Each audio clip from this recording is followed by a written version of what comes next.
देखिए ऐसा है, लोगों ने मान ली है क्या? देखिए मैंने आपको पहले कहा है कि पिछले 3 वर्षों में पटना की सड़कों पर बिहार के लोग पीटे गए हैं, चाहे जो भी गया हो, सरपंच गए, मुखिया गए, अभ्यर्थी गए, टिकटार्थी गए, आंगनवाड़ी सेविका गई, आशा गई, जो गया उसको नेताओं ने, नीतीश कुमार ने लाठी से मरवाया। अब जनता की बारी है, जनता जग गई है और आप देखिएगा जब ये गांव में लोग आएंगे इनको जनता दौड़ा दौड़ा कर मारेगी। वोट की तो बातें छोड़ दीजिए, इस बार कई नेताओं की हिम्मत नहीं होगी कि वो गांव में वोट मांगने आए। क्यों? क्योंकि आप उन्हीं गांव के बच्चों को तो लाठी से मारे हो, पुलिस वालों ने जूता पहनकर इन्हीं बच्चों के पेट पर लात रखा है। बिहार के लोगों को अब रास्ता मिल गया है। राजद के डर से नीतीश भाजपा और मोदी के डर से लालू का लालटेन जलाने की मजबूरी खत्म हो गई।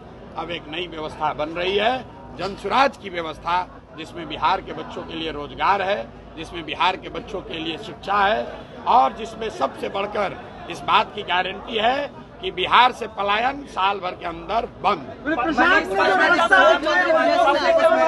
अशोक चौधरी विजय सिन्हा कैबिनेट के बैठक में आपस में लड़ गए हैं। भाई ये लोग, इनका कोई आपस में इनका आचार विचार पूरा सिर्फ लूट का झगड़ा है कि कौन कितना ज्यादा लूट सकता है।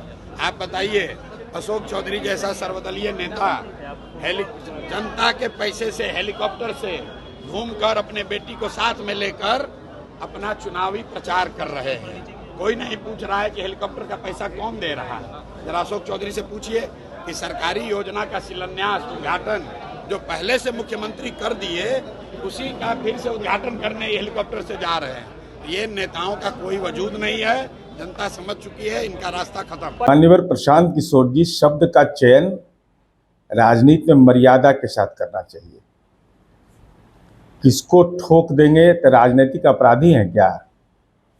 और आपको इस बात की जानकारी है कि नहीं, क्योंकि आप डेटा एनालिसिस करने वाले लोग हैं।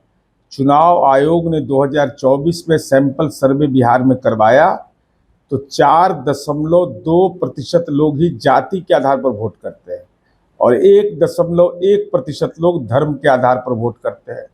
तो आप किस बिना में जी रहे हैं कि कोई धार्मिक समूह सामूहिक रूप से किसी को वोट कर देगा? यह असंभव है। विकास सबको चाहिए, विकास की ललक सब में है, विकास की कसक सब में है। इसलिए ऐसे संदर्भ को धर्म आधारित, अगर देश का संविधान मानते हैं तो धर्म आधारित व्याख्या करने से परहेज ही नहीं करिए, बल्कि लगता है कि आपकी राजनीतिक जमीन उखड़ रही है, इसलिए इस ढंग का मंतव्य दे रहे हैं।